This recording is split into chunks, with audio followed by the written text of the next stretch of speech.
Assalamualaikum warahmatullahi wabarakatuh.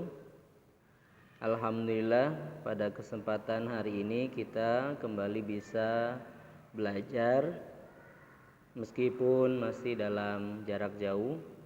Hari ini kita belajar Sabiluna dengan materi tajwid. Mudah-mudahan apa yang kita pelajari senantiasa diridhoi oleh Allah Subhanahu wa taala dan ilmu yang kita dapatkan senantiasa bermanfaat. Amin ya rabbal alamin. Salawat dan salam teruntuk baginda Nabi Muhammad sallallahu alaihi wasallam beserta keluarga, sahabat serta pengikutnya. Mudah-mudahan kelak kita akan mendapatkan syafaatul uzma beliau di yaumil qiyamah nanti. Amin ya rabbal alamin. Anak-anak sekalian, sebelum kita memulai pelajaran, mari sama-sama kita membaca suratul Fatihah. Mudah-mudahan menambah keberkahan aktivitas belajar kita pada pagi hari ini. Amin ya rabbal alamin. Ala hadhihi niyyah al-Fatihah. A'udzu billahi minasy syaithanir rajim. Bismillahirrahmanirrahim. Alhamdulillahi rabbil alamin. Ar-Rahmanir Rahim. Maliki yaumiddin. Iyyaka na'budu wa iyyaka nasta'in. Ihdinas siratal mustaqim. Siratal ladzina an'amta 'alaihim ghairil maghdubi 'alaihim waladdallin. Amin. Untuk pelajaran hari ini adalah kita tentang tajwid yang dikarang oleh Kiai Haji As'ad Humam dari tim Tadarus AMM Yogyakarta. Ini adalah buku atau kitab lanjutan dari metode Iqra jilid 1 sampai jilid 6, maka lanjutnya adalah buku tajwid praktis ini. Jadi anak-anak sekalian, mempelajari tajwid itu penting untuk kita dalam praktek membaca Al-Quran. Apa dalilnya? Allah Subhanahu wa taala berfirman di halaman 4. A'udzubillahi minasyaitonirrajim. Bismillahirrahmanirrahim. Warattilil Qur'ana tartila, dalam surah Al-Muzammil ayat 4, yang artinya dan bacalah Al-Qur'an secara tartil. Tartil artinya membaguskan bacaan huruf-huruf Al-Quran dengan terang atau dengan jelas, ya, baik makhraj, tempat keluarnya huruf, dan juga sifat-sifat huruf atau karakter atau ciri dari huruf-huruf tersebut. Teratur dan tidak terburu-buru serta mengenal tempat wakaf, ya, artinya tempat berhenti sesuai dengan aturan-aturan tajwid. Nanti kita akan pelajari satu persatu. Hukum mempelajari ilmu tajwid. Ada 2 hukumnya di dalam kitab ini. Yang pertama fardu kifayah. Belajar ilmu tajwid hukumnya fardu kifayah, mengetahui istilah dan hukum-hukumnya. Jadi fardu kifayah hukumnya kita belajar ilmu tajwid. Apa itu fardu kifayah?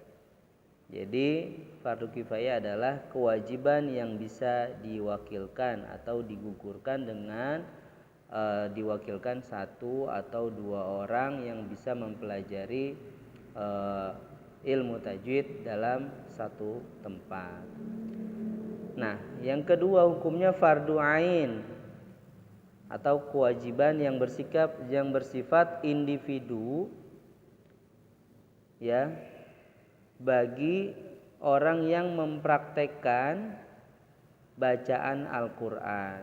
Jadi fardu ain hukumnya membaca Al-Quran dengan baik dan benar, ya, praktek sesuai dengan aturan ilmu tajwid. Jadi hukumnya fardu ain, wajib bagi kita membaca Al-Quran dengan tartil, ya.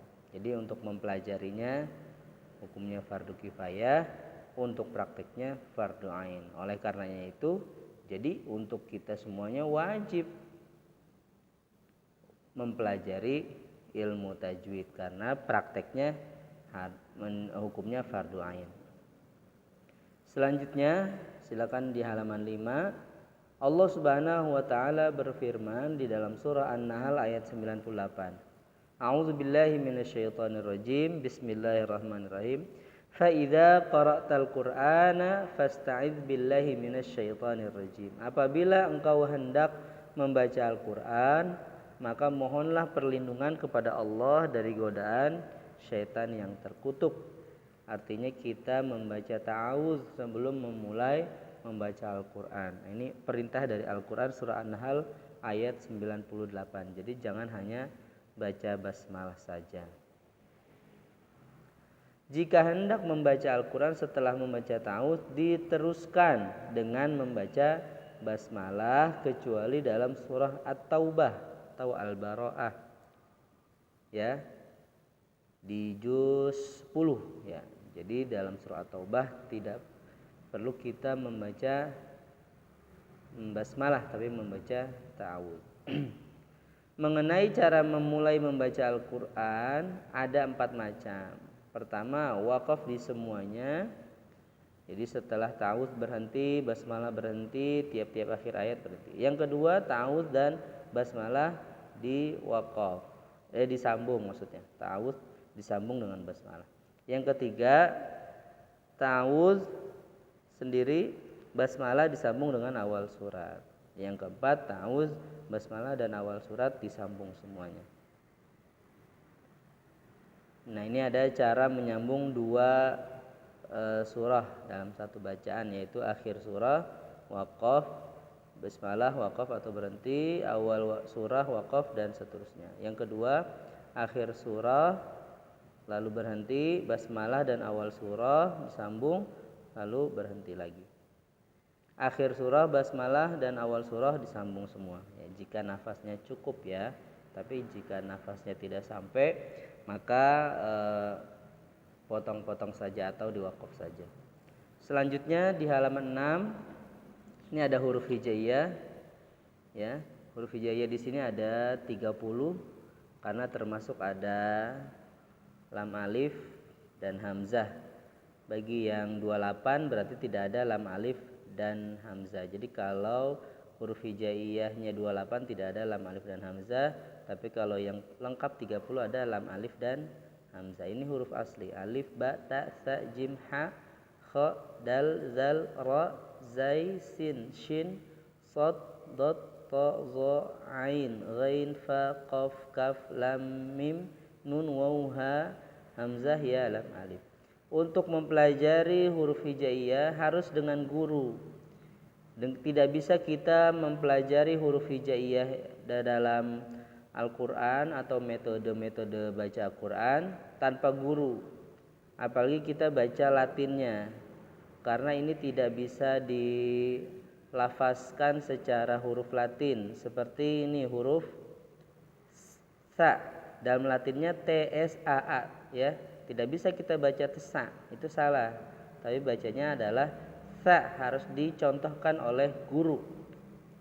Atau misalnya huruf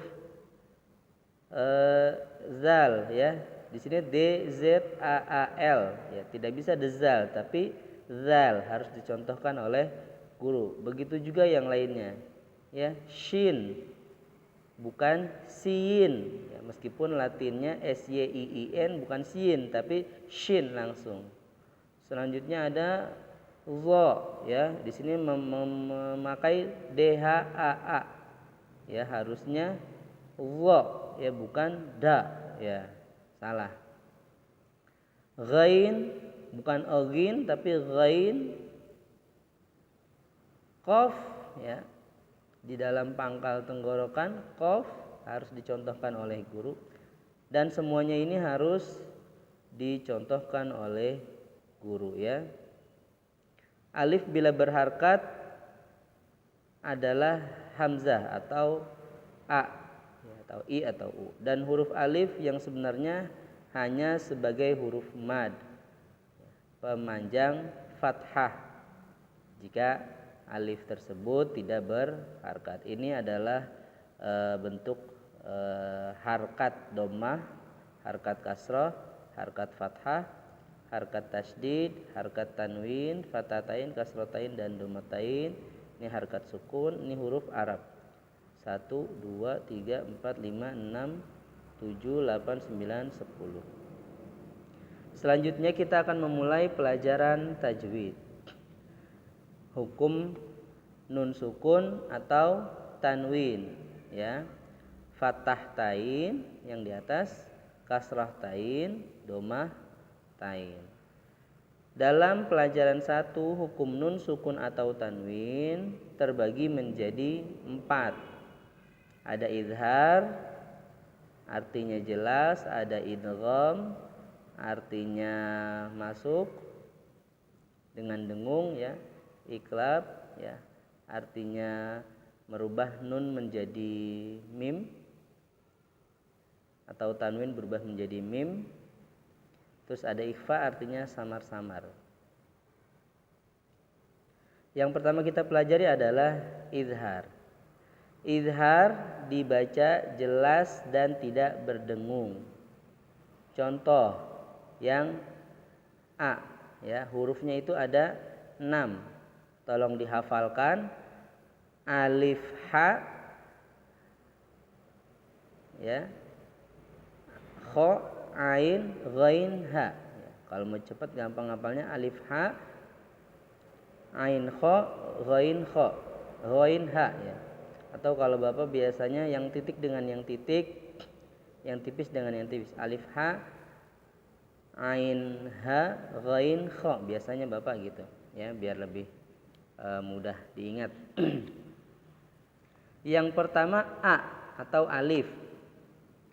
Rasulun amin. Ini yang digaris bawahi dibaca izhar atau jelas. Rasulun amin. Karena ada apa? Domah tain ketemu A. Terus man amana. Nun sukun ketemu A. Terus yan auna dibaca yan auna, dibaca jelas. Nun sukunnya, ya, ketemu hamzah. Jadi yang dibaca jelas adalah ininya nih, nun sukun atau tanwinnya, ya, itu yang dibaca jelas. Jadi jangan dibaca izhar itu dengung. Misalnya rasulun amin, salah. Bukan rasulun tapi rasulun amin. Bapak berikan tulisan. Sebentar. Ini contohnya, ya. Rasulun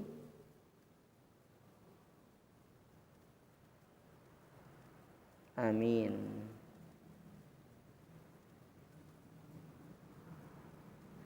Ya, ini dibaca izhar.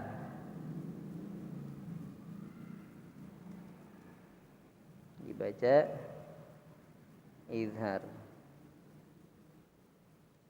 Artinya jelas. Apa yang jelas? Yaitu jelas bacaan domah tainnya, ya. Bacaan jelas domah tainnya. Jadi dibacanya rasulun amin. Kenapa? Karena domah tain bertemu A.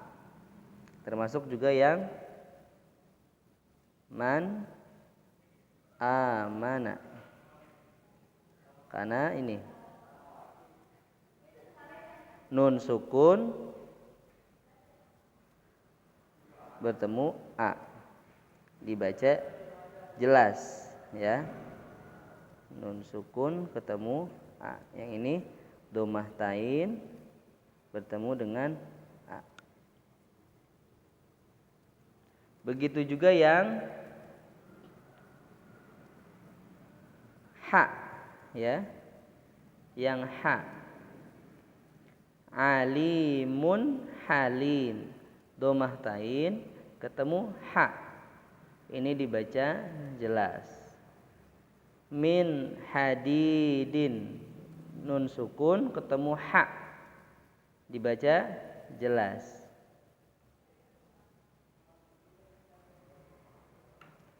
Maaf, ya. Kita kembali. Yang kho juga sama. Kalimatin khabithatin. Ya, ini dibaca jelas. Kasrotain ketemu kho. Min khairin, nun sukun ketemu kho. Wal mun khaniqatu, nun sukun ketemu kho. Jadi bukan mung tapi mun, harus jelas, tidak boleh ditahan.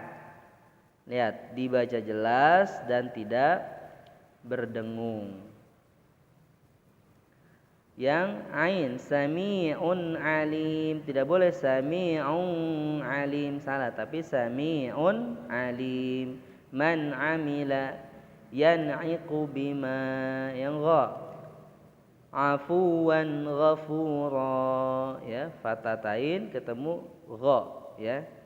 Alif di sini tidak, ya, ini alif ziyadah, tambahan, afuwan ghafura. Min ghillin, bukan min ghillin tapi min ghillin, tidak boleh ditahan, tidak boleh min ghillin, jangan, tapi min ghillin. Yang ini fasayun ghiduna, yang ha sekarang, ini ha besar, ya, ini ha kecil, ha, ini ha. Qaumin had, in hadza yanhauna. Nah, ini namanya izhar, dibaca jelas, tidak berdengung. Apa yang dibaca jelas? Yaitu nun sukun atau fathah tain, kasrotain, dan dhammatain. Hurufnya ada 6. Alif, ha, kha, ain, ghain, ha, atau alif, ha, ain, ha, ghain, kha, ya, biar lebih mudah menghafalnya. Baik, ini adalah tentang izhar, ya. Kita pada hari ini pelajari tentang izhar dulu.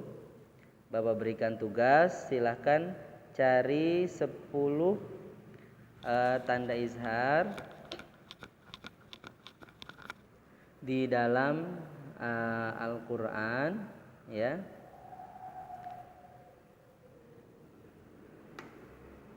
Yang ada contoh di dalam tanda izhar di sini, ya.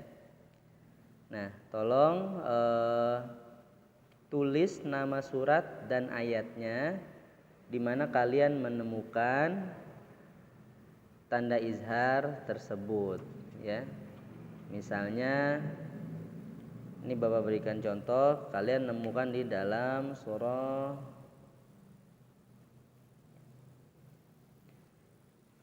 surah apa ya? Ghasiqin idza waqab, ya, surah Al-Falaq, ya. Wa min syarri ghasiqin idza waqab. Nah, kalian garis bawahi, ini adalah izhar. Tulis di sampingnya surah Al-Falaq ayat 3, ya. Ini boleh digarisin di bawahnya. Bagian yang ini contoh.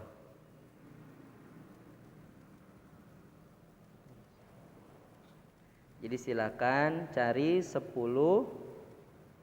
tanda izhar di dalam Al-Quran. Boleh dari Al-Baqarah, boleh dari juz 30, boleh saja, silakan. Baik, itu saja untuk pertemuan hari ini tentang izhar, ya, untuk idgham, dan selanjutnya kita akan pelajari pada pertemuan yang akan datang.